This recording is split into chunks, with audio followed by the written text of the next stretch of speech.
Good afternoon, good morning, good evening, dear colleagues, wherever you are. Welcome from Paris. My name is Julian Barbier. I'm the head of marine policy and coordinator for the implementation phase of the UN Ocean Decade. Welcome for this information session, which is organized in the context of a second call for decade actions, which was issued last week. It's a pleasure to have this dialogue with the community. I'm joined by many of my colleagues here in Paris and around the world who are helping with the implementation and the coordination of a decade. This is an important time of the year. As you know, the decade aims to issue twice a year a decade action call. As I said, this was issued last week. And as part of our work and job to communicate and really facilitate your engagement in this mechanism, we are organizing those sessions to basically try to answer any questions that you may have. So we have an hour and a half schedule in front of us for this exchange. We have another session tomorrow morning to try to catch the eastern side of the world from Paris at reasonable hours. So this will be tomorrow at 8:30, but which will cover more or less the same topics.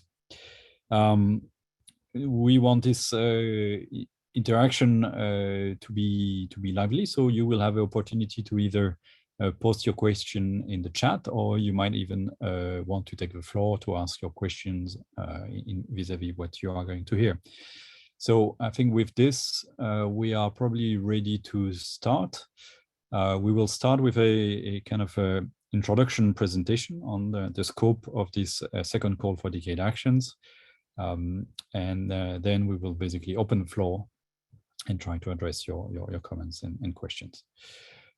So it is my pleasure to invite my colleague, Alison Clausen, who's the Deputy Coordinator in the Decade Coordination Unit, to take us through a presentation of this call and its modalities, so you can all have the same level of information. And of course, this information will be posted on the new Decade website. And again, I invite you to consult this website. This is new as of last week, so the paint is really fresh.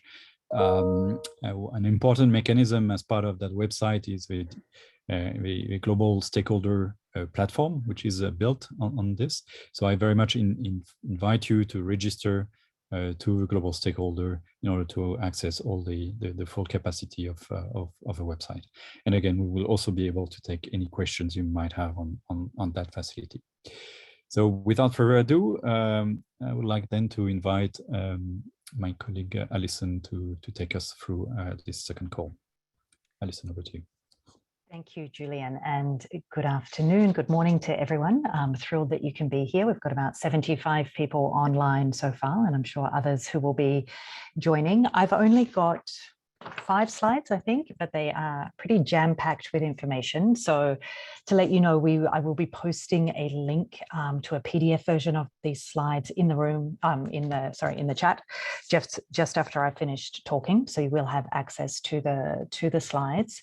And of course, we're here to answer questions. So I'll go through them. There's a lot of information, but we're here for the rest of the hour and a half to really dig into the questions. Just after I speak, one of our counterparts, one of our colleagues from Axa Research Fund, will also speak and give a short presentation, and you'll see why, because Axa Research Fund is a major partner in this new call, and she will also be available for questions during the session.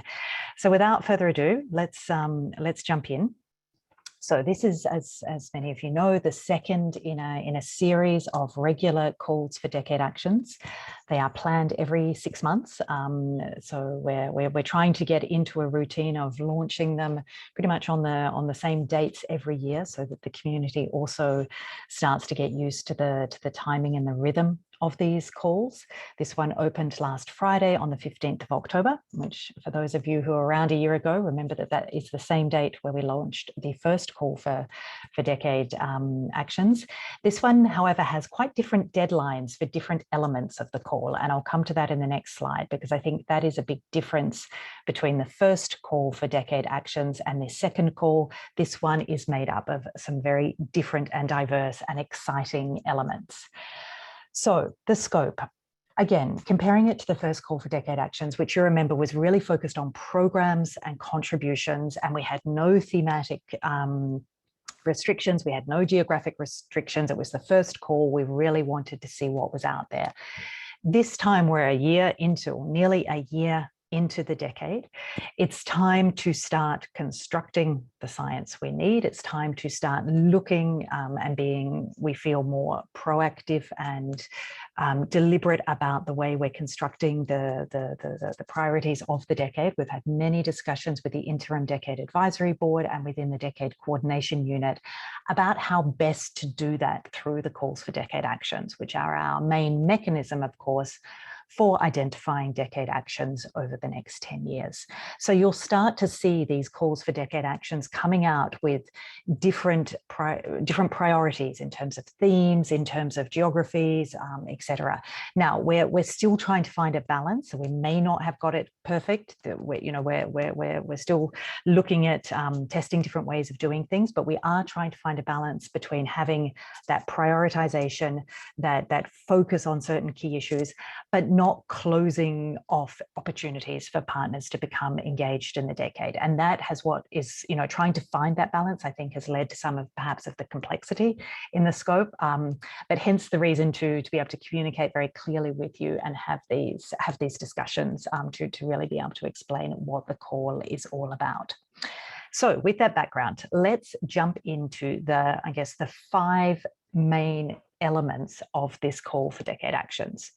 First of all, at the programmatic level, the main focus of this call is on thematic or regional programs that address 3 of the 10 Ocean Decade challenges. And they are challenge 1 that relates to marine pollution, challenge 2 that relates to multiple ocean stresses on ecosystems, and challenge 5 that relates to the ocean climate nexus. Now, these 3 challenges, which are the focus of the call for programs, were selected after long discussions with the Interim Decade Advisory Board, and they were really selected to try and fill gaps in the existing landscape of decade actions, and also to find synergies and opportunities to contribute to ongoing global processes. And with UNFCCC, with the CBD COP, with the UNEA discussions on marine pollution, there are some obvious links to some global processes that are underway. So that is the first focus, and I guess the main thematic focus at the programmatic level. However, if you have an idea for a program that addresses one of the 7 other decade challenges, there is an opportunity to still have that considered through this call for decade actions. And so we've set up a process whereby you can submit a shorter expression of interest form for a program that addresses one of the other challenges. And you need to send that to us, and I'll come to the deadlines in a moment. And you will be advised within a relatively short period whether we think it is relevant to be submitted to this call for decade actions, or whether we suggest you wait for the next call for decade actions in 6 months' time, or further down the line. So we're not closing off the call to other programs, but we are really trying to maintain this focus on those 3 challenges of challenge 1, 2, and 5. So that's the programmatic level, and there is much more. Just to come to a point about the difference between decade programs and projects, because we know this was an issue during the first call for decade actions. In the call documentation, and I'll come to where you can find that, in the call documentation, we have tried to be much more explicit about what the difference between a program and a project is. So please read that, and please do come to us with questions around that particular issue if you're not quite sure where you sit in terms of programs versus projects. So that's the program level. Then at the project level, there are 3 different, I guess, avenues or solicitations for for projects through this call for Decade Actions. First of all, as you know, through the first call for Decade Actions, we already have 31 endorsed programs. Now, 23 of those endorsed programs are soliciting projects to start populating their programs. So through this call for Decade Actions number 2, we are soliciting projects that can be attached to one of those 23 endorsed programs. And they are a very, very diverse set of programs. We're thrilled at how many of our endorsed programs want to be part of this call. And there is information on all of those programs, again, in the call documentation. Secondly, 2 really exciting initiatives that we've been developing over the last few months with key partners. And these are what we're calling, in Decade language, sponsored calls for Decade Actions. And these are, again, at the project level. So with the Axa Research Fund, and my colleague Juliette Prier will talk about this, and with the Mir Wissen initiative, which is a German government, BMZ is the German ministry that is funding this, we have 2 co-developed calls for projects which have funding attached to them. So normally, as you know, the Decade is not a funding mechanism, but we have here partners who have made contributions to the Decade, so that as part of this call for Decade Actions, there are certain types of projects that are being solicited that have the opportunity to access funding from the Axa Research Fund. And that is a fund or a part of the call that is focusing on coastal resilience and particularly on early career researchers, and through the Mir Wissen initiative, which is focusing on nature-based solutions in Africa. So we're very excited. We hope this is a model that we'll be able to do more and more often, because we hope it's a way of really encouraging and motivating you even more to participate in these calls for Decade Actions when some of the types of projects or programs do have an opportunity for funding. So that's at the project level, projects for the endorsed programs, and then projects that meet the eligibility criteria of the call that we have co-developed with Axa Research Fund, or the call that we have co-developed with the Mir Wissen initiative. We are also, as the final part of the scope, continuing to call for contributions. And so these are the in-kind or financial resources for the Decade. This is actually a rolling submission with no deadline, but we've taken the opportunity of the call for Decade Actions to remind partners that contributions are also very welcome to the Decade. And these, of course, can be contributions for action costs or contributions for coordination costs. And we've got many examples of the types of mechanisms or models. And that's one area perhaps where it is more important to have some one-on-one discussions before you submit submissions around contributions. So that, in a nutshell, is the scope, and I'll go back over it in the next slide, which looks at the different deadlines. But just to recap, at the program level, a focus on programs that are addressing challenges 1, 2, or 5. If you have programs addressing other challenges, there is an expression of interest form that you need to go through first before being able to submit. At the project level, we're soliciting projects that will be attached to 23 of our already endorsed programs, as well as solicitation for projects that could be eligible for funding from the Axa Research Fund or from the Mir Wissen initiative. And then contributions is a sort of an open and rolling call for contributions. Another innovative part of this call compared to the last call, and this is really based on geographic analysis and gap analysis that we've done since the first call, is we do have some limited, and I don't want to overpromise, but we do have some limited additional support, mostly in the form of human resources within the Decade Coordination Unit, for lead partners who are based in least developed countries or in small island developing states. Through the last call, we saw there are some Decade Actions being undertaken in least developed countries, in small island developing states, but there are very few lead partners based in those countries. So we wanted to provide a specific additional support to those partners. And again, in the call documentation, and I'll come to that, we explain how you could access such technical support.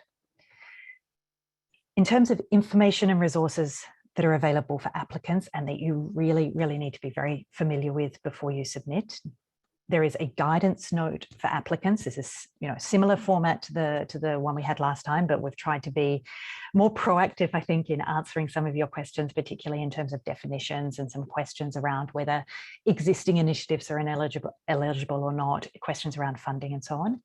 There is also, again, a frequently asked questions document. This will be updated as needed throughout the call if we see there are things we've forgotten or new questions that have come up. And of course, there is the implementation plan and its summary, which remain the roadmap for the implementation of the decade. Now, all of these, to access that full call documentation, which has all these details, you need to become a member of the Ocean Decade Global Stakeholder Forum, which Julian just mentioned, which was launched last week. And I will come to that on my last slide, how to do that if you have not already done so. So I warned you there was a lot of information, but we'll work through it and then we'll come to the questions. In terms then of deadlines, and you'll see this graphic is both on the website, as well as in the guidance note. And we've tried to make this sort of a decision tree type or logical flow type approach, looking at what you're submitting. And if we can go through each of them. So this repeats what I just went through, but important, I think, because we bring in the deadlines.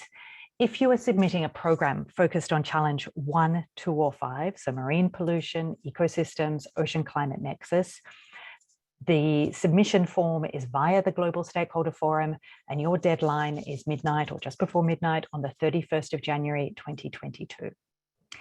If you are submitting a program that is not focused primarily on challenges 1, 2, or 5, there is a deadline for the expression of interest around midnight on the 15th of November, which we know is short, but it's also a relatively short form. Apart from the usual sort of identification information, there are just 2 questions of about 400 words each. The reason why it is so short is because those expressions of interest need to go to a meeting of the Interim Decade Advisory Board for consideration, which will be held at the end of November, so that we can come back to you in plenty of time to complete your submission and submit it before the 31st of January. Okay, so that deadline is important if you're looking at programs that are not focused on challenges 1, 2, or 5. If you're looking at submitting a project that is linked to an endorsed decade program, same deadline as for the programs, the focused programs, which is midnight on the 31st of January, 2022, you will be asked in this form to indicate which program you would like to be attached to. And in the guidance note in the annex, you will find paragraph descriptions of the programs, their geographic priorities, their thematic priorities, and contact details. So feel free to reach out to those programs if you have questions about where you sit and which program is the most relevant for your project. All these 3, the 2 programs and the projects, these are all via the Global Stakeholder Forum. If you are interested in the joint calls with the Axa Research Fund around coastal resilience, then there is a different deadline of the 8th of November at 4 p.m. And there is an online submission system, which is the Axa Research Fund online submission system that you need to use. Do not try and use the decade submission system for those ones. It will not work. Similarly, for the Meerwissen Initiative has its own online submission system, and the deadline is the 31st of December for at the end of this year for that submission. All of this is on the Global Stakeholder Forum, all the links, all the deadlines, as well as access to the submission forms for the part in the orange box. Please register on that forum as soon as possible. There is a validation process, which is actually going relatively quickly, but we do need to click a button to make that happen. And it would not be ideal to leave that till the last minute. So please do that as soon as possible. Speaking of which, the Global Stakeholder Forum. So to start with the good news, for those of you who may have been familiar with our old website, the Global Stakeholder Forum is part of an entire revamping of the Ocean Decade website. If you haven't looked at it yet, please do have a look. It just came online last week. It's the same address. And we've taken a slightly different approach this time. The previous website was very much set up for the preparation phase. We're now into implementation, and we made the strategic decision to have a website which is more like the window of a shop, more like we're calling it a showcase website, where if you're not very familiar with the decade, you can come and get some of the basic information. But for partners of the decade and those that are engaged or want to be engaged, all the action happens behind that showcase website in the Global Stakeholder Forum. And this is the address to join, forum.oceandecade.org. As we found out, please do not put www before that, or it will not work. It starts with the forum. So this is the online community platform for the Ocean Decade. We've been touting it as the LinkedIn or the Facebook of the decade. It's really for individuals to join as individuals, and then to be able to find what interests them in the decade, to be able to create groups, to join groups, to post. There's a really neat feature. If you're traveling to an event, you can flag that, and everybody else who is flagged to be at that event will come up, and you can meet up, organize meetups, etc. You can post opportunities. There's an much easier way to find information about decade actions, about resources, about events. It's just a lot more user-friendly and interactive. As we said, it was the soft launch last week. We're still tweaking. There are still improvements to be made. It's also a very modular system. So as we have more resources, we can build new features onto the forum, but it is functioning, it is out there, so please join it. It is going to be a key platform for you to find partners and ideas for decade actions. And this can be, for example, through the national decade committees, through regional task forces, through the early career ocean professional group, through individuals who are posting in the forum about looking for collaborators. You'll be able to see what decade actions are already there, to see how you may be able to best position yourself with the decade actions that are already underway. It has access to all the detailed call documentation. Again, that is going to be through SurveyMonkey. We have, as we did last time, I think, but we've done it in an improved way this time, I think. As you go on to the landing page of where you're going to submit your submission, you can download both PDF and Word versions of the empty forms so that you can use those to draft your submission. Now, obviously, you can't email us those. That's not the way you submit, but at least it gives you a working document, because we know that was difficult last time. We're limited a bit with SurveyMonkey functionality. There's been a lot of discussions internally about this, so this was the best solution we could find.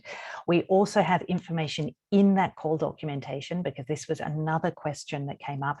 Once you've submitted your submission, we cannot automatically send you a copy of it, but you can contact us and we will get to your email eventually and send you a copy of what you submitted. So if you do want a copy, please follow those instructions. So as I said, the Global Stakeholder Forum is going to be the portal to submit decade activities, which is not necessarily relevant for this call, but decade actions as well.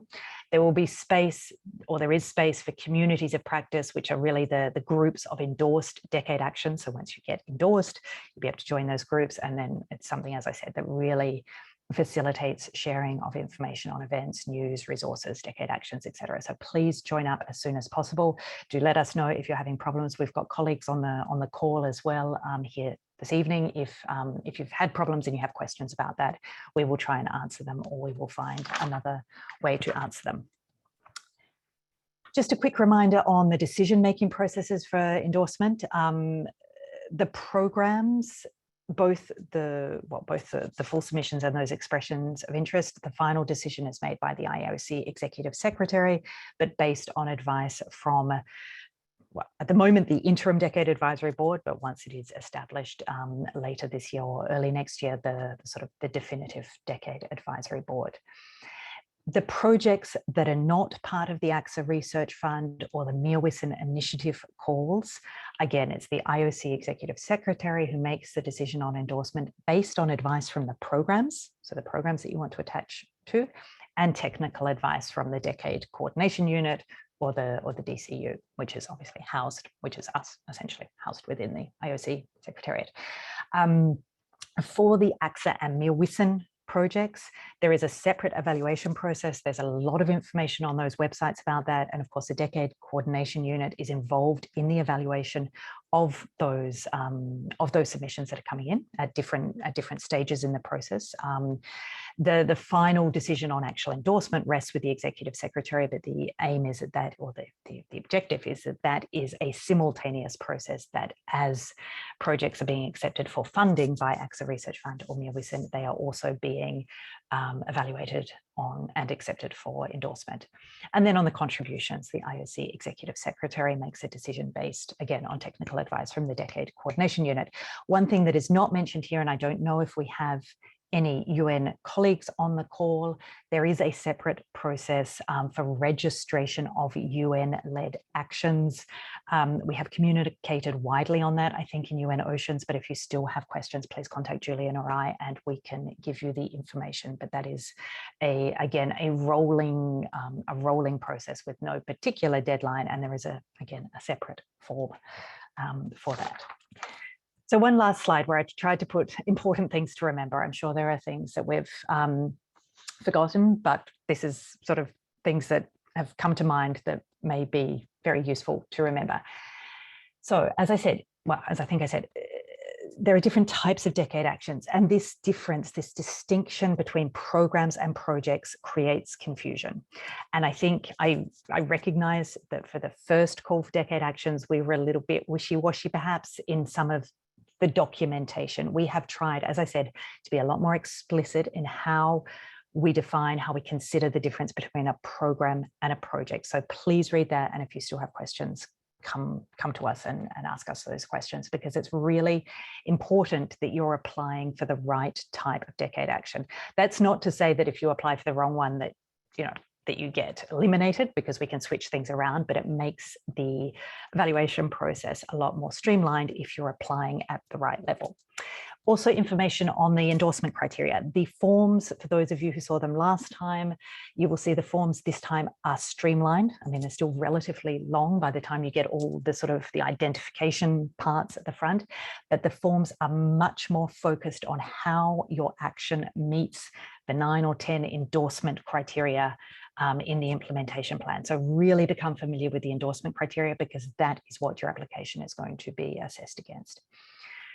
Small island developing states, least developed country partners who require additional technical support can send an email to the email address that is there. Please do use the subject line that is there. It will just help us. We get hundreds of emails to this email address. So my colleagues will be very happy if you can use this subject line in the email. It will help us get to you a lot more quickly. Please register on the Global Stakeholder Forum as soon as possible. One thing that we've been seeing is that people are registering. You have a certain functionality when you register, but we do actually, as I said, have to click a button to get you full accessibility. It's just the way it's set up. And then you get an email that you have to click on at that point to get full access. We're seeing that people are not always clicking on that email, and so they're staying sort of at that first level of accessibility. So please remember to check, even check your spam. You should see something coming back in the day or so, or the 2 days after you register, and you need to click on that to get the full accessibility. Please carefully check which submission link you're using and the deadlines. As I said, it's kind of complicated in terms of the different components. Note that a really good information session for the Meerwissen initiative was actually held this morning, Paris time. It was a recorded session. There was a lot of information in that. If you are interested in that part of the call and were not available or couldn't be at the information session this morning, it is going to be posted on their homepage as of tomorrow or the day after. So it's about an hour long. It's really worthwhile listening to. It was a very, very informative session. Sorry, jumping around a bit, but this is sort of a capture of important information. I mentioned the expressions of interest for the programs. If you're not applying to one of the priority challenges, you will hear back from us by the 5th or on the 5th of December with a link to use for your full submission. Please do not submit a full submission before then, because it's going to confuse things. You'll get an identification number with your expression of interest that you will then use for your full submission. So please wait to hear back from us before you submit, and wait to have the link before you submit anything.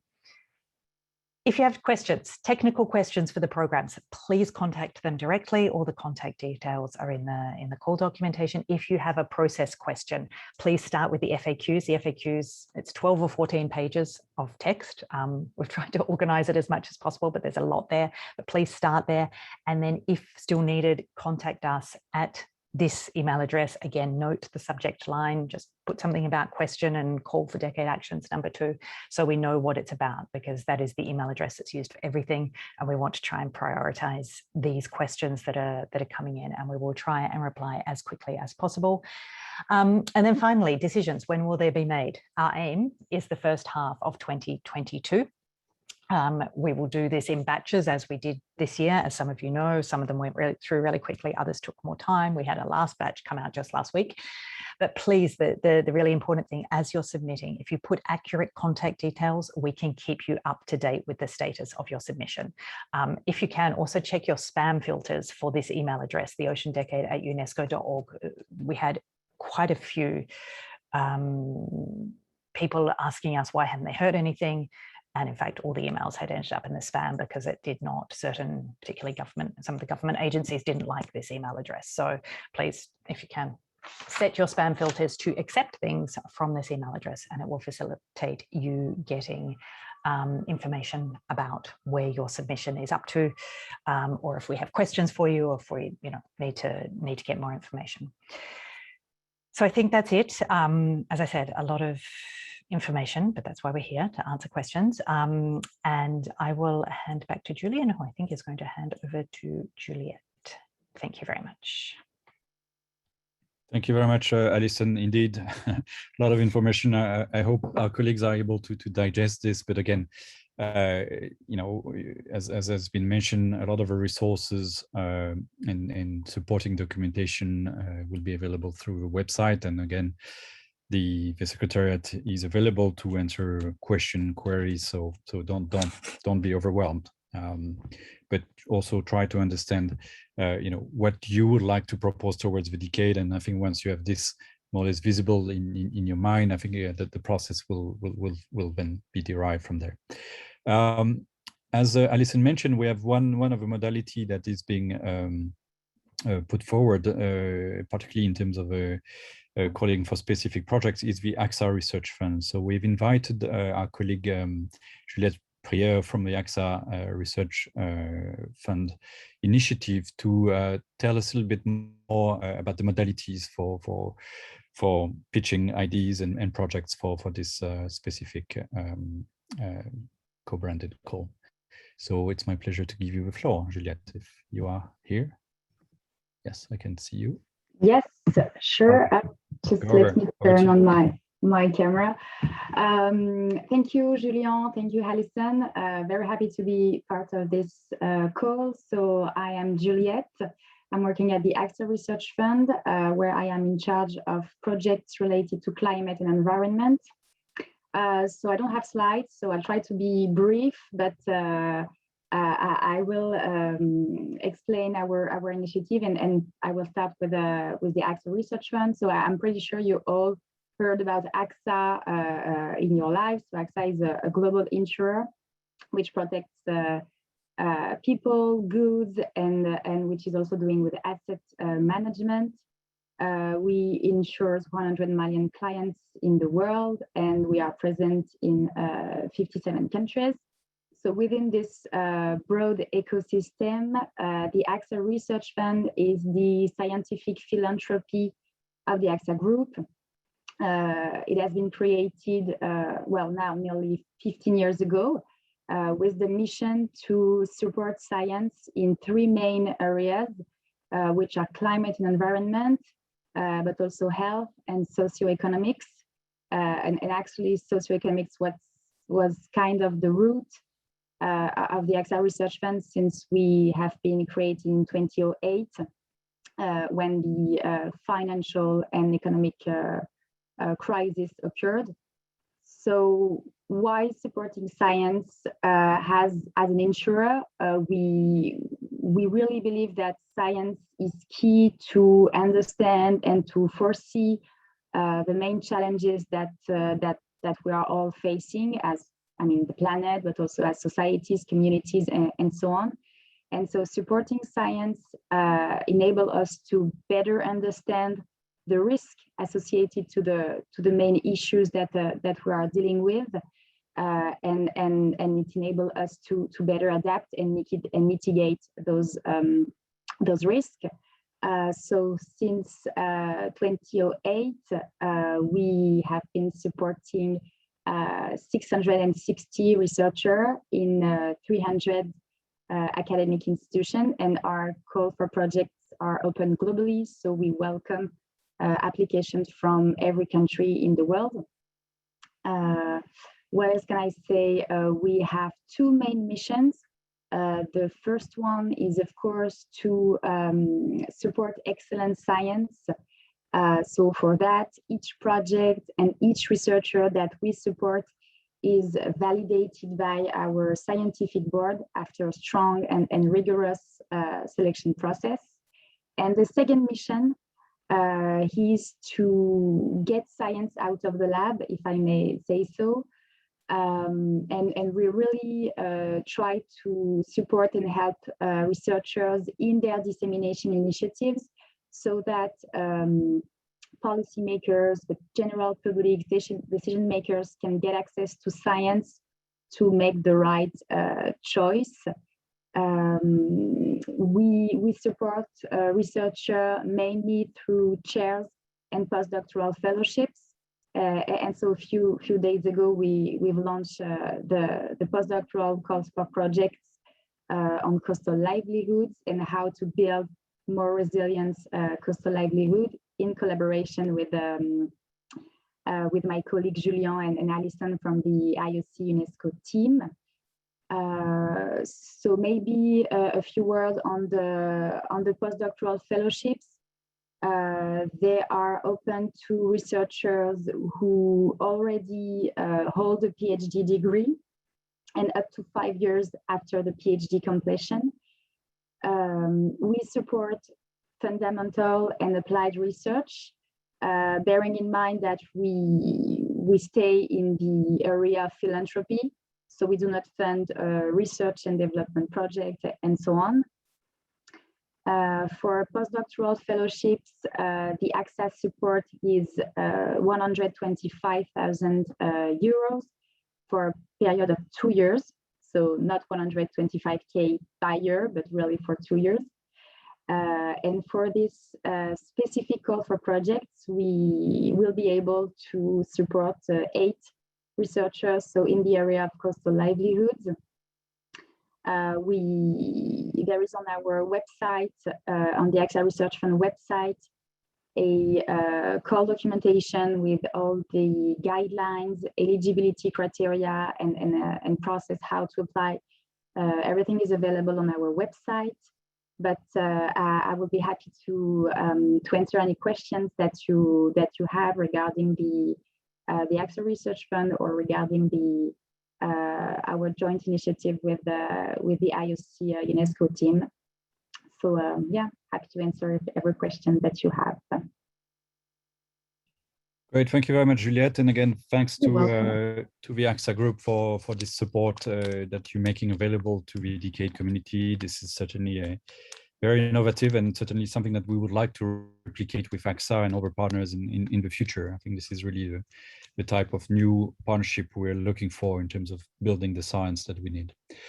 Okay, folks, I think we now have time for question and really trying to address some of the issues, whether technical or maybe some of the questions you may have in terms of where did you fit and what for example, the idea you might have, how would that translate in terms of a decade action. So I think we can certainly start looking at the chat, and I see there are already a couple of questions coming in. So I'll pick them up and we'll try to answer them. If there are colleagues and participants that would like to take the floor and raise a hand, this is also a possibility. And I see that we have George Cummings, who's raised his hand. So let me first take a couple of comments from a chat, and then we go to some live interventions. So I have a comment from Juliette Hermes. and she's referring to the project application form. And it says it only lists 19 Ocean Decade programs to choose and not the 23rd that we have talked about. For example, under the endorsed program, 4C is one, but it isn't in the SurveyMonkey options for Ocean Decade. I think there should be indeed the 23 to choose from, and this is also in the guidance note. You will find in the annex a description of all those programs and particular research areas we are interested in. But let me check maybe with Alison or Vinicius. I don't know who might answer that question. Is it a bug, or is this something that so there are I think there are a couple of things, and we're just checking to make sure that the list is accurate, because there should be 23 there. So we'll double check that, and we're getting back to you. That would be, there may have been a bug in terms of the number that we could list in the SurveyMonkey, but that seems strange. But anyway, we'll come back to that. But Coast Predict and 4C, for example, are not amongst or Coast Predict certainly is not amongst the programs that elected to be part of the current call for Decade Actions. So out of the 31 endorsed programs, we asked who elected to be part of the calls for Decade Actions, and not all of them elected to be part of it. So there are some of them, and I know Coast Predict, I don't have the full list off the top of my head, but I know Coast Predict, for example, was one. Chloe has just put in a chat to me that the missing ones should be there. So please refresh and see if they're coming up, and we should have the full list of 23 in the form. If somebody could double check. Okay, I suggest we look into that, and eventually we can come back to the group. But certainly, if you don't have 23 programs, there's an issue there. There should be 23 programs. But we'll maybe come back a little bit later in the call. I also see our colleagues so are sharing the links there, including Juliette on the Axa Research Fund. We have a comment from our colleague from Mr. Dr. Surav Paul. On behalf of Estuarine and Coastal Studies Foundation of India, we can devote a UN Decade program for estuarine programs, but I don't know how to do that. So I think one very simple way to do that would be to connect with the existing programs that has been endorsed on estuaries and deltas, and that information can be also found in the annex in the guidance note. I think Alison, was one of the program also calling for projects? This one?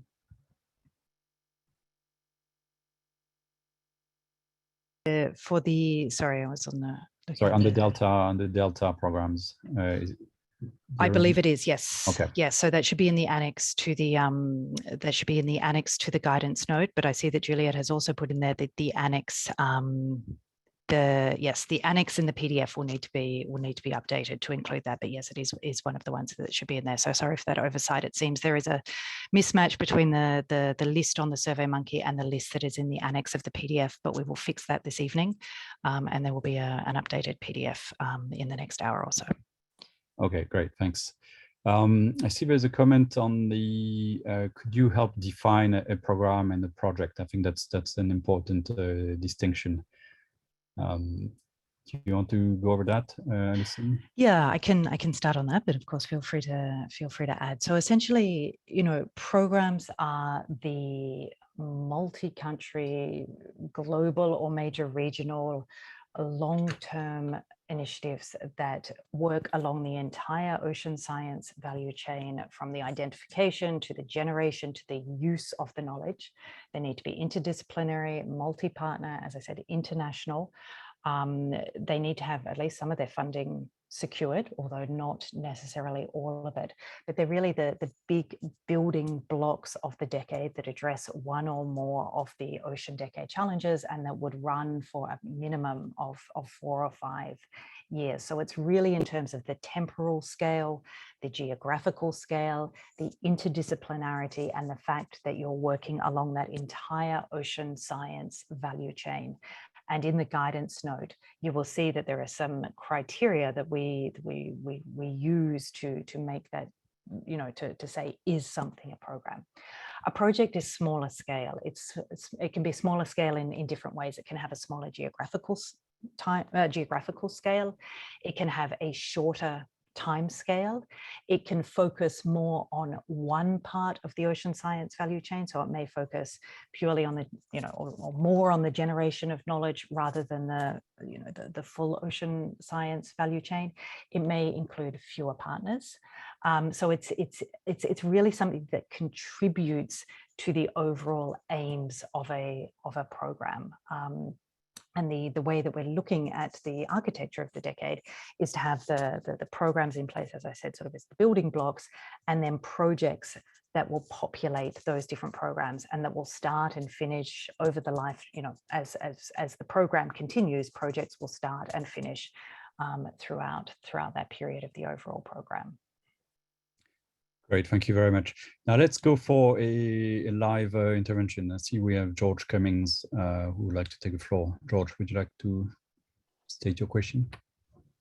Sure, thank you, Julian. It's good to see you and Allison and everyone here. It's an honor to be here. My question is about the forum registration that we're doing now and the voluntary commitment registration, which I thought in the first endorsement, we had to be, our projects needed to be registered in the voluntary commitments, was my understanding.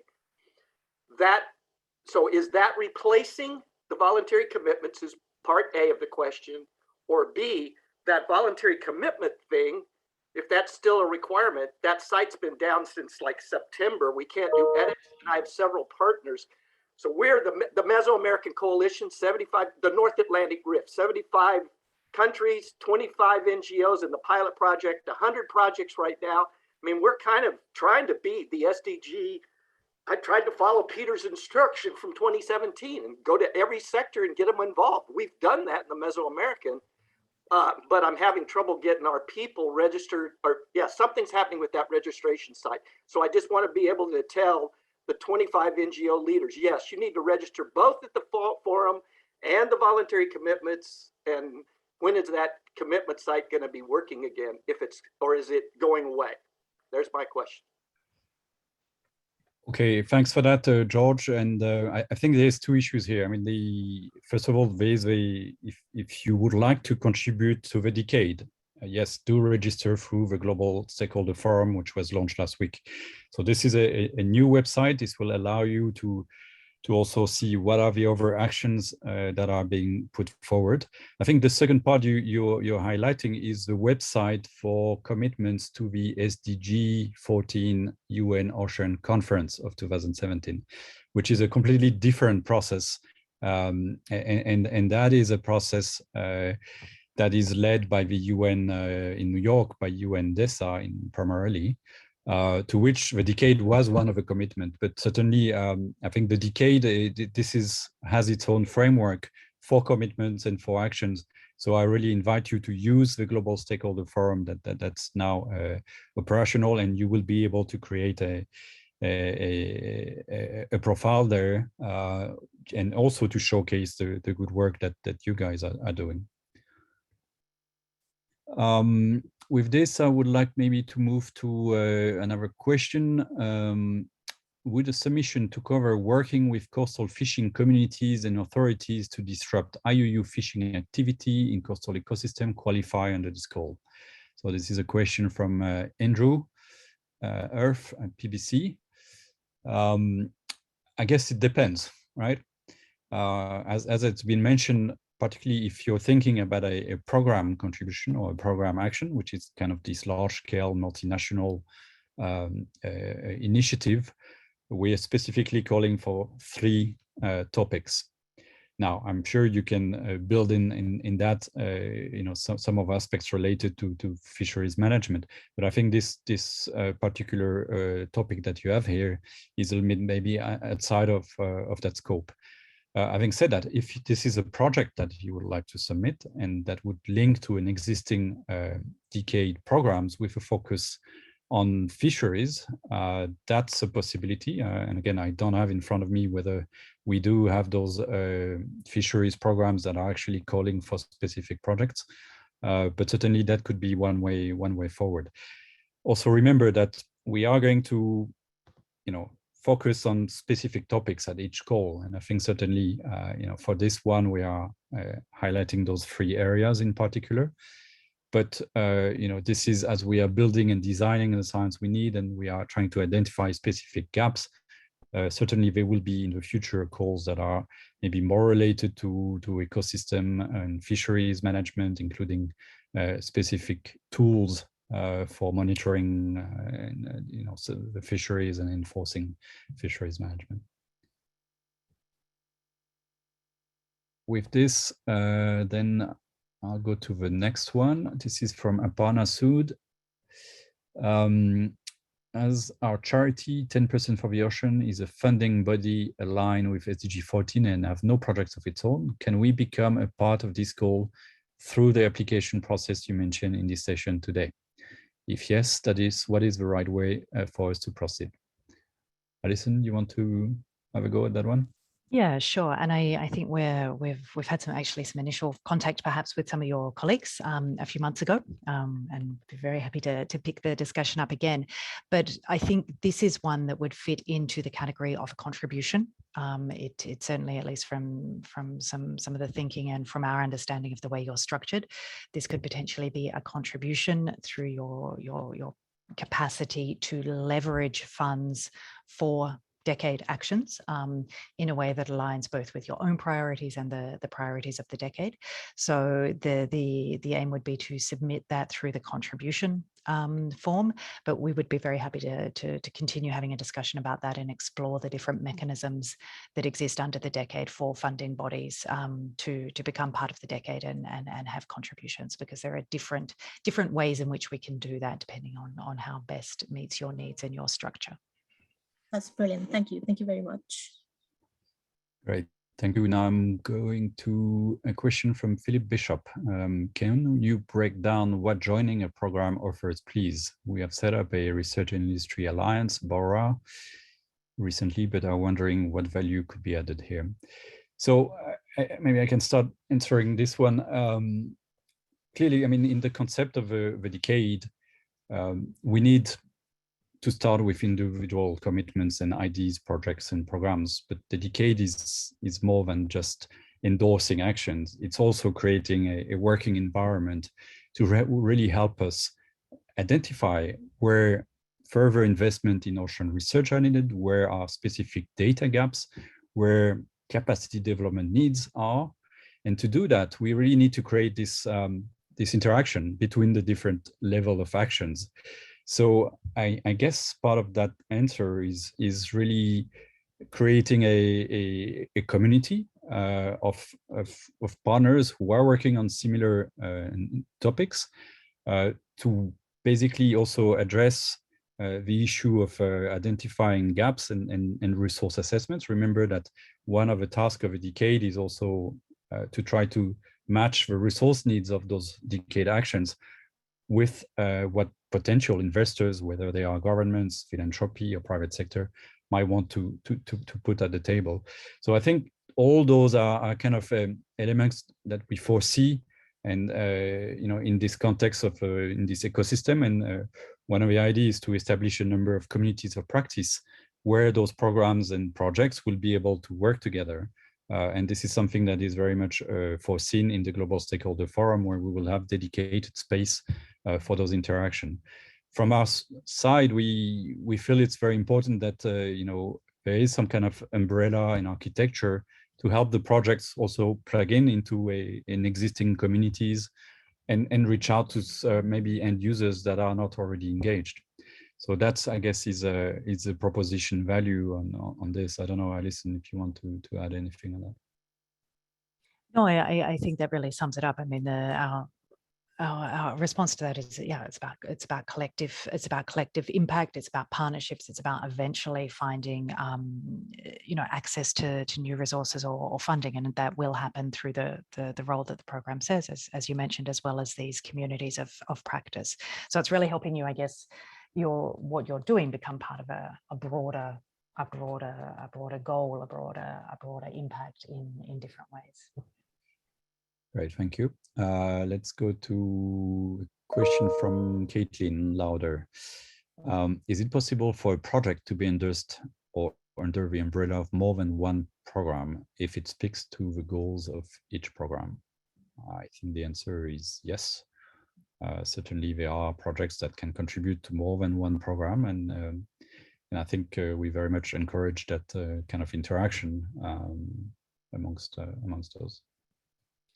Yes, I think it's one of the challenges of the ecosystem, that it's not always linear. It's not, always this project to this program to this collaborative center to the DCU. There are sort of horizontal and diagonal linkages. So what we will try to do for more, I guess, administrative coordination reasons is have you attached primarily to one program, but with sort of dotted line attachment to other programs that you have a link to. And that same sort of primary, secondary attachment will happen at different levels within the decade, because we need to be able to break down the silos. I mean, that's obviously a key objective of the decade, and make sure those horizontal or diagonal interactions are happening. So you will need to select in the form what you think is your primary program, but please, in the narrative sections, let us know if you think there are other programs that you also feel you have an attachment to, and we can take that into account as we're going through the submissions.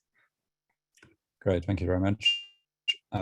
Georgia is asking, will all communications related to the second endorsement come from the one email address, oceandecade@unesco.org? Certainly that's the entry point for reaching us. So please do that, including if you have any specific questions. By registering to the Decade Stakeholder Forum, you will then receive all the communications that the Decade Coordination Unit is organizing, including, for example, a regular Decade newsletter that comes out every couple of months. So again, please go through the Stakeholder Forum. We have a question from Egypt. This is from Magdi Abdel Wahed. Is it possible to participate in an international project to eliminate illegal fishing, regulate fishing, and preserve the marine environment? Certainly, I think the answer is everything is possible under the Decade. Again, we would invite you to register through the Stakeholder Forum and join the community of practice. There will be one dedicated to fisheries and blue food.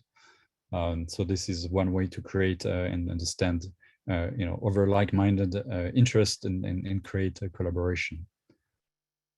Now we have a question from Juan Garson, and this is related to the Axa Fund. And in the guidelines, it says that each institution can present at most one candidate for the whole institution. In case of several expressions of interest submitted from a single institution, all application would be disqualified. I'm at a research center that belongs to a university. What would be the institution, the research center, or the university? The institution has to choose one if there are more than one application. Juliette, would you like to comment on that one? Sure, I can take this one. So we ask university to choose one researcher that they will put forward. So in your specific case, you need to refer to your university and not to your research center. So it means that you need to liaise with your university administration, and they will put forward your application. If there are several researchers interested in applying for that call, is to the university that needs to choose the applicant that will be submitted to the Axa Research Fund. And so if there are several potential applicants, it's really the university that has to make the final choice, because we cannot accept more than one application for one university. Right, thank you for that, Juliette. Let's see, what else do we have? Is it possible for an individual, not an institution, to get a project endorsed? So I guess the answer is probably no. I think we certainly looking for institutional and partnership around some of those decade actions that are being put forward. Having said that, of course, you know, we don't want to reject any good idea, and those have to start somewhere, and an individual has to be at the origin of a good idea. So again, I would really invite you to use the stakeholder forum to find out others, over partners, over participants who are working on similar issues, and how you can actually, you know, work together in developing and formulating a project or a program proposal. That's certainly something that we want to encourage, including in various geographic contexts. Okay. Any other questions? I see there's some exchange between colleagues. I think that's kind of answering a previously addressed question. I can perhaps add that the PDF has been updated. So please re-download the PDF, which now has the full 23 programs in the annex. So apologies for that, but now the SurveyMonkey has the 23 and the PDF has the 23 as well. And thank you to Juliette for picking that up, because that was an oversight as we rushed to get the documentation together.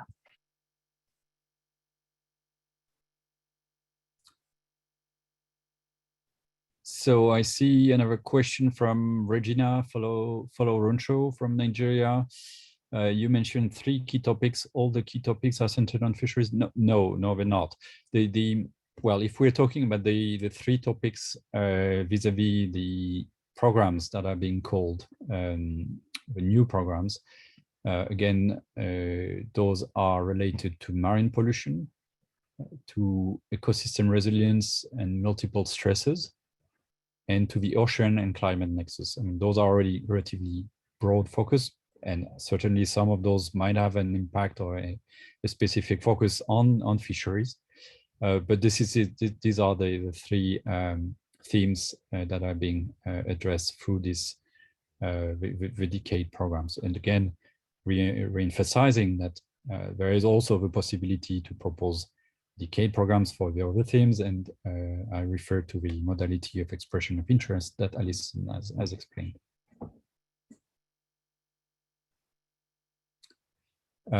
Could we please post the PDF link on the chat? So, okay, it looks like that. No, that's the stakeholder form. Yes, because you need to so the PDF is the call documentation, and we really want you to be registered to download that call documentation. It needs to come through the global stakeholder forum. So you need to be registered on the stakeholder forum, and then you can download the guideline for applicants, which is a PDF, which in the annex has the list of those programs in it. Right, and it will take you no more than 2 minutes to register on the stakeholder forum. I've tried it myself. It's relatively streamlined. So, okay, any other questions or comments?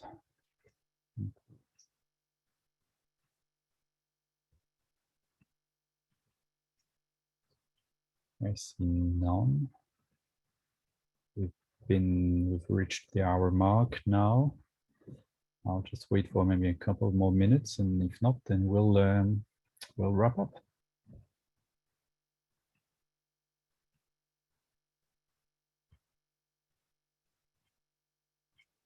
Okay, I see none, so I think we can wrap up this meeting. Again, I want to. I think one more has just come in, Julian, which is probably okay. an important one about funding. Okay, yeah, critical one. Do you want to say something on that one? Yeah, I can. So the question is, what happens if you do not have full funding secured for a project? So it's a really good question, and I'm Yeah, I'm glad it came up because it's a, it's a common question as well. So you do not need to have full funding secured either for a program or for a project. We would like you to be able to demonstrate, and you will be asked questions about this, that you have some funding, at least to start getting things off the ground. Now, it doesn't need to be financial funding. That could be in-kind resources. It could be some staff time to start, start getting things happening, to start liaising with other partners, but we need to have some indication that this is a real initiative with people behind it, even if you don't have all the financial resources. So you will be asked in the application a sort of a rough percentage of resources that you've already secured, and therefore we can work out sort of what remains to be secured. And that is one of the things that we will be looking at to make sure that these are realistic and tangible ideas. One of the, and we touched on this, I think, in the question in terms of the benefits, one of the roles of the Decade Coordination Unit is eventually to help, different decade actions access new sources of funding. Now, this is not something that is guaranteed. The Decade is not a funding mechanism, but one of our roles is to engage and activate and catalyze funders, whether they be philanthropy or private sector, to align their funding priorities with the Decade. And so once you're endorsed, we will be coming to you every 6 months, and our endorsed programs have just been through this exercise, and the projects will soon be going through it. We will come to you every 6 months and ask you what your current funding situation is and what your funding needs are. And then we're working that information into different products that we are sharing with funders who are potentially interested in funding Decade actions. And so we're having discussions with philanthropy, with some private sector partners who have their own priorities and their own interests, but who are interested in knowing where Decade actions need support. So short answer, you do not need all your funding, but you need to demonstrate that there are some resources behind this, and then be prepared to give us a lot more information about your funding needs over the life of the Decade so we can help you as much as possible find new funding. Thank you, Alison. I have one more question from Priscilla Lange. Can one person be part of more than one project application? Yes, absolutely. There's no limits, and institutions can also be involved in several applications. There's no problem there. Okay, I see George Cummings is asking for the floor, so let's go over to you, George. Well, I feel kind of bad about taking, but if nobody else is going to ask a question, I'll ask a question that I bet a lot would like to know. And that is, Julian, there's been trillions supposedly pledged for the Decade, certainly hundreds of billions.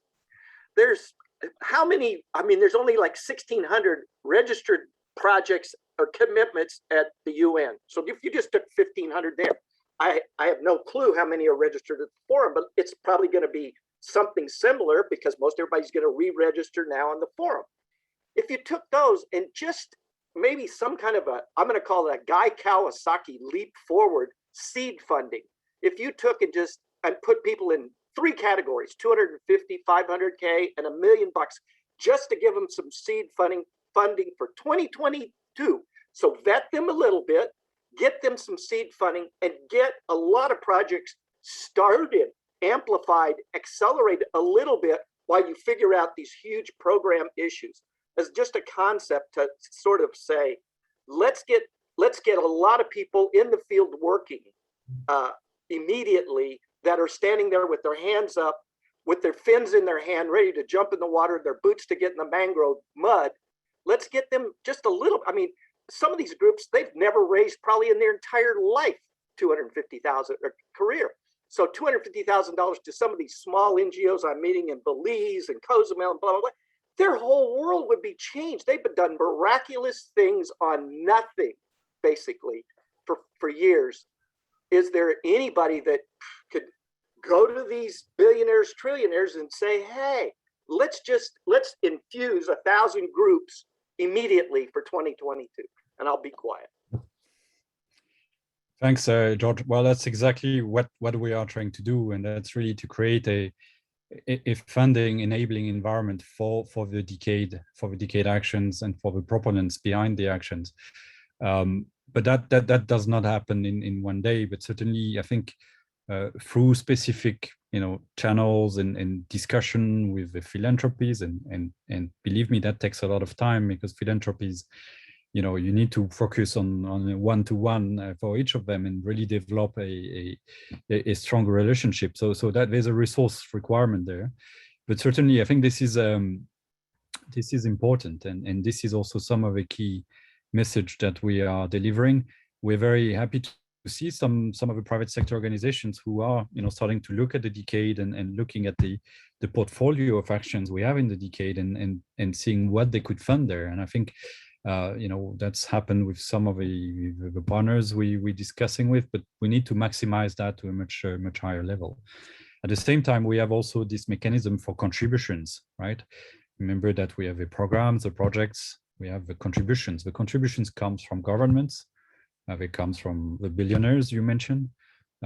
So we need to make sure that they understand what they are funding, and I think this is really the start of a discussion, that we have a very critically well-defined pledge of what those actions are going to deliver, and then we can help to get those investments. But yeah, I mean, I can only agree with your comment, George. This is certainly part of of what we're doing, and this will eventually decide the success of the decade, how much funding, and we are going to use every opportunities we have to do that, whether it's the One Ocean Summit taking place in France next year, or the Lisbon conference. We've set up a decade alliance to also bringing some of those financiers to the table. But yeah, I mean, we are painfully aware of what the needs are, but we also have a story to say. I mean, I think from the assessment that we have done with the already endorsed programs, we have identified about $840 million that are already there as a contribution by those programs. But there are a big funding gap that needs to be addressed in order to make sure that those deliver the goals. So that's certainly something that we all happy to work on. Okay, I don't see any other questions, so I think we're going to wrap up. I want to thank you all for joining us from around the world and taking interest in the work of a decade. We very much look forward to your ideas, your energy, to creating partnership with all of you. The decade is everybody's decade. It's a global movement. So please do come forward, work with your partners, and put forward your actions so that we can, in the end, address those critical issues that are affecting the ocean health and the sustainable development. I want to thank the team. Thank you, Alison. Thank you, Juliette, and others behind the scene that have put together this meeting. Again, if you really want to find out more and maybe there's some things that you've missed, be there tomorrow morning, 8:30, European Standard Time. We will be running the same session again for our colleagues. But again, happy to see you there, or at other opportunities in the decade events that are going to take place in the coming months. So with this, thank you very much. We wish you a good end of the day or good start of the day wherever you are, and don't hesitate to reach out in case you have any issues, any questions. We're here for helping you.